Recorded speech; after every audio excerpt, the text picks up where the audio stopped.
बिस्मिल्लाहिर्रहमानिर्रहीम। अस्सलाम वालेकुम। किचन विद कनीज़ में हम आपको खुश आमदीद करते हैं। उम्मीद करते हैं आप लोग खैरियत से होंगे। तो आज हम बंद गोभी और आलू का सालन जो है वो बनाएंगे, उसकी रेसिपी आप लोगों के साथ शेयर करेंगे। तो इंशाल्लाह बहुत ही ज़बरदस्त किस्म का हमारा जो आलू और बंद गोभी का सालन है ये इंशाल्लाह बनकर तैयार होगा।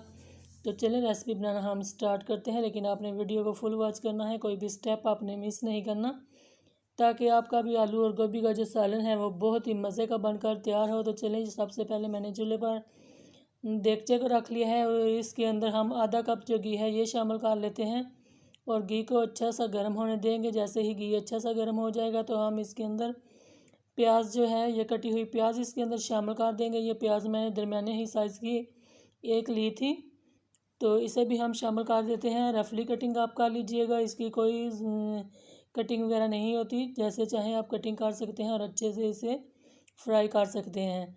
तकरीबन मैं इसे 2 मिनट तक के लिए ही फ्राई करूँगी, इसे गोल्डन बहुत ज़्यादा हम नहीं करेंगे, बस लाइट गोल्डन ही हम प्याज को होने देंगे और फिर साथ में ही हम बाकी की चीज़ें वो भी इसके अंदर डालते जाएंगे, क्योंकि हमें इसकी कोई ग्रेवी तैयार नहीं करनी है। सब्ज़ी के अंदर जो प्याज डालते हैं उसे आपको बहुत ज़्यादा ग्रेवी की तरह मसाला तैयार करने की भी ज़रूरत नहीं होती। यहाँ पर मैंने 2 टेबलस्पून अदरक लहसुन का जो पेस्ट है ये शामिल कर दिया है। इसे भी हम चंद सेकंड के लिए ही इसके अंदर पकाएंगे, इसे भी हम बहुत ज़्यादा जलाएंगे बिल्कुल भी नहीं, चंद सेकंड ही हम इसे भूनेंगे, ताकि एक अच्छी सी प्यारी सी इसके अंदर से जब खुशबू आने लगेगी तो फिर मैं इसके अंदर बाकी की चीज़ें जो हैं वो भी शामिल कर दूँगी। तो देखें, प्याज भी हल्का जो लाइट गोल्डन हो गया। यहाँ पर मैंने एक दरमियाने साइज़ का टमाटर लिया था, इसकी भी मैंने अच्छे तरीके से छोटी छोटी कटिंग कर ली है। तो कटिंग करने के बाद इसे भी मैंने प्याज के अंदर शामिल कर दिया है। तो इसे भी हम 2 मिनट के लिए तकरीबन पकाएंगे, ज़्यादा नहीं पकाएंगे, 2 मिनट के लिए ही पकाएंगे और फिर हम इसके अंदर जो बाकी की चीज़ें हैं वो भी शामिल कर लेंगे। यहाँ पर मैंने 3 सब्ज़ मिर्चें ली थी, इसको भी मैंने थोड़ा बड़ा बड़ा ही कटिंग इसकी कर ली थी, तो ये भी मैंने इसके अंदर शामिल कर दी है। और साथ में हम हल्का सा पानी का छिंटा लगा लेते हैं, ताकि मसाला जो है वो बिल्कुल भी जले नहीं। बहुत ही अच्छे से जो मसाला है वो हमारा बनकर तैयार हो।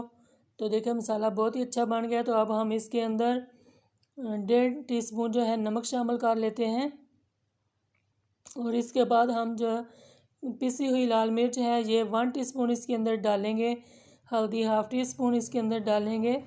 तो आप मसाले जो हैं वो अपने हिसाब से कम या ज़्यादा डाल सकते हैं, क्योंकि मसाले जो हैं कोई लोग कम खाते हैं, कोई तेज़ खाते हैं, तो इसलिए। लेकिन हमारे घर में दरमियाने ही होते हैं, बहुत ज़्यादा तेज़ हम नहीं खाते, तो इसलिए। तो यहाँ पर 3 सब्ज़ मिर्चें थी, तो ये भी मैंने इसके अंदर साथ में ही शामिल कर दी है। तो इसको भी मैं 1 मिनट तक ही फ्राई करूँगी और फिर साथ में ही हम इसके अंदर बाकी की चीज़ें जो हैं वो भी शामिल कर लेंगे। तो यहाँ पर आलू है, यह आलू जो है आधा किलो से थोड़े से ज़्यादा है, एक आलू या 2 आलू ज़्यादा होंगे।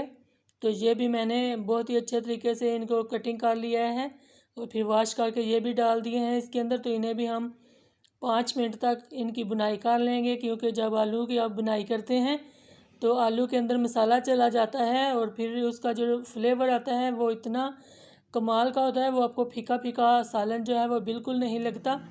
तो इस तरीके से आप अपने घर में बनाइएगा, तो इंशाल्लाह सबको बंद गोभी और जो आलू का सालन है वो इंशाल्लाह पसंद आएगा। यहाँ पर मैंने एक दरमियाने साइज़ की जो गोभी का फूल है वो मैंने दरमियाने ही साइज़ का लिया था, बहुत बड़ा नहीं था, बहुत छोटा भी नहीं था, जो दरमियान वाला होता है वो मैंने लिया था। तो इसके अंदर मैंने वो शामिल कर दिया है,